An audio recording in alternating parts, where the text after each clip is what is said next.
And a little bit of background on our not-for-profit. We are actually the single largest network of coastal defenders supported at the international level with policy, legal, and science experts.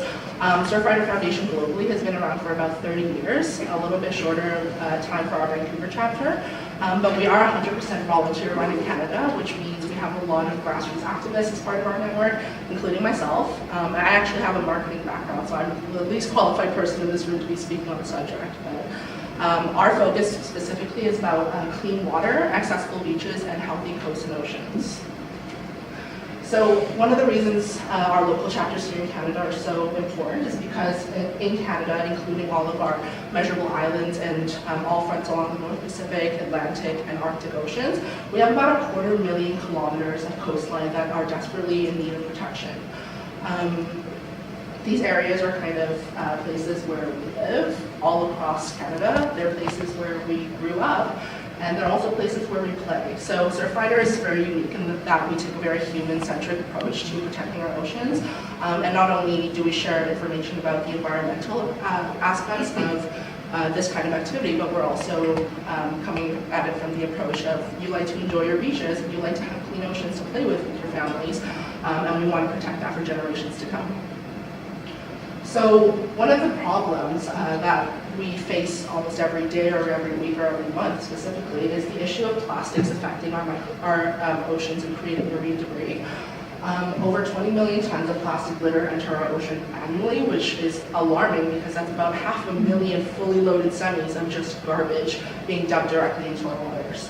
Of that waste, 5.2 trillion pieces of plastic are currently in the ocean. And they're even affecting ecosystems by displacing plankton at the base of the food chain. So whales, orcas, animals that would typically rely on microorganisms like plankton at the very, very bottom building blocks of the food chain are ingesting plastic instead, and that's having an extremely detrimental effect on their own biological buildup. We have research that supports the estimation that by 2050 there will be more plastic than fish in our oceans by weight, which is shocking and alarming. So the issue of plastic pollution is extremely dire in both Canada and the US, but specifically in Vancouver, we share one of the longest coasts, or in BC, we share one of the longest coastlines in Canada. And we're also directly kind of on the receiving end of the Pacific Ocean, so we get a lot of debris coming in from Asia and from other parts of the world. And the issue with plastics for us is that they don't biodegrade naturally, so virtually every piece of plastic that has ever existed and entered our oceans is still there in some form or another. And plastic pollution obviously has an effect on wildlife. I don't know how many of you have seen this particular video circulating Facebook or any other of your social networks of a plastic straw being extracted by a team of marine biologists from the nostril of a sea turtle, which is extremely discomforting and very difficult to witness. So even though we may have laws and policies protecting the direct impact of humans and hunters on our wildlife and our natural species, there's no protection to them from the externalities of commercial trading or commercial activities that would create pollution in their ecosystems or where they live. So plastic straws are an issue for marine animals as well as six-pack rings. I'm sure you've all seen images of seagulls or sea lions with rings around their necks and fishing wires. So despite what we might hear about plastic breaking down over time, and that amount of time can be anywhere from hundreds to thousands of years, plastic by its chemical structure doesn't actually biodegrade. So as much as it'll break down into smaller microplastics, like we see here, they'll never actually disappear from our natural environments.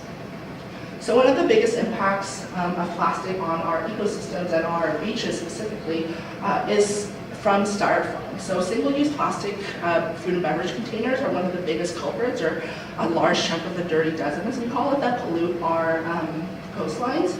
Of that, styrofoam is a huge culprit. I'm sure all of us here have ordered takeout at some point, ended up with a clamshell made from styrofoam that some people may or may not know what to do with. They don't know if it recycles or if it biodegrades, and the answer is no on both fronts.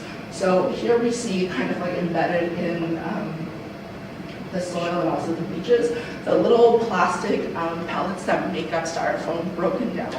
And when they become microplastics like this, it's virtually impossible to remove them from our environment. So as much as we can do monthly beach cleanups or kind of grassroots activist activities, there's very little we can do in terms of fully ridding our beaches and our playgrounds of this problem. Kind of more importantly, and again from a human-centric perspective, plastic also affects public health. It affects you and I in terms of the water that we drink and also the fish that we eat. If you are along the coastline and you enjoy sushi as much as I do, which is a concern. In a recent study, 93% of bottled water samples taken from brands like Aquafina, Dasani, Evian, and Nestle, including as well as Pellegrino, included signs of plastic microcontamination, which is very alarming because these are, food and beverage holders that we, use to ingest water. So not only are these plastics affecting areas like our oceans, our lakes, our, parks and beaches, they're affecting us directly because we're ingesting those microplastics. Even though there isn't too much research to support the level of toxicity of plastics in and of themselves, one interesting aspect of plastics is that their chemical structure allows them to absorb other toxins in the environment. So not only are you ingesting the plastics themselves when you drink from a plastic water bottle or when you buy supermarket fish that have these microplastics embedded in their digestive systems and their muscles, you're also ingesting the organic contaminants like pesticides or flame retardants or hormone disrupting compounds that plastic has absorbed over time and continually done so. The good news, however, is that city councilors such as yourselves, as well as not-for-profits like Surfrider, are really stepping up to the challenge of addressing plastic specifically on our coast and also in our forests, our playgrounds, our trails, etc. And one thing that we do regularly at Surfrider is host monthly beach cleanups. So we kind of address the issue of plastics and also of waste in our oceans in 3 ways.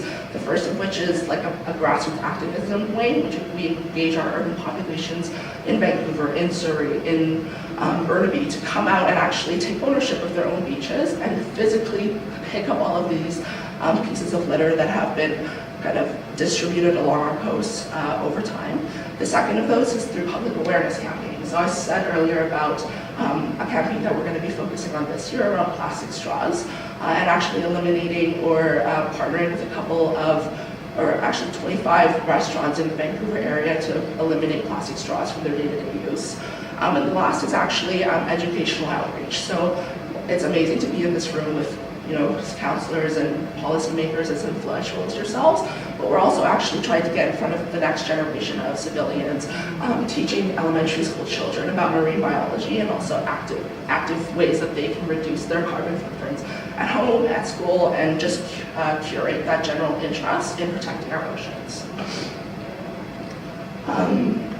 Here's an example of one of our cleanups. Actually, we did our very first trail cleanup of the year just a couple days ago at Lynn Canyon Valley, and we had about 40 people come out and participate, which is amazing because it was on a Saturday, it was St. Patrick's Day, so instead of drinking green beer all day, they came out and made a really positive green impact on their environment. And we cleaned up about 50 pounds of garbage from just the Lynn Canyon trails. A lot of these were, single-use food and beverage containers, takeout containers, a lot of beer bottles, surprisingly. And the biggest culprit, you wouldn't believe, is actually 40 pounds worth of, or 30 pounds worth of doggy bags.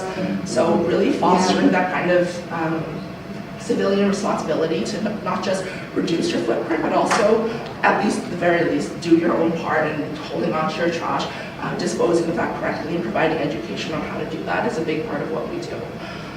In addition to that, globally, Surfrider has about 10,000 plus activists in our network. All of these people are facilitating cleanups in their own communities around the world.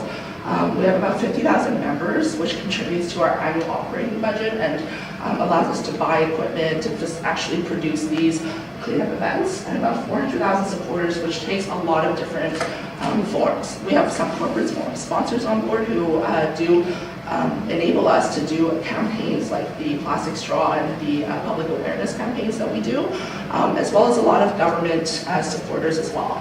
At the federal level, I'm so sorry, I'm like really scratchy up here. At the federal level in 2015, we actually worked directly with the federal government to ban plastic microbeads in the cosmetic industry. Thank you so much. Which was a huge